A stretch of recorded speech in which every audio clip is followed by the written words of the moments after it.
Hey everyone, are you ready to set alarm in your desktop or PC? First, click on Window button. Type clock in the Windows search box. Click the clock's icon. Click the plus button and then to left to add a new alarm time. Set an alarm time. Now set time what you want to set. Here I am selecting 10 a.m. If you want repeat alarm, select here. I am not selecting. Now choose ringtone, which ring when alarm ring.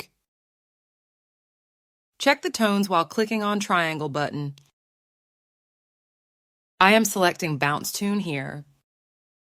Now select the time as the alarm clock rings. I am selecting here 5 minutes, so my alarm will ring 5 minutes. Now click on Save button. Now your alarm has been saved.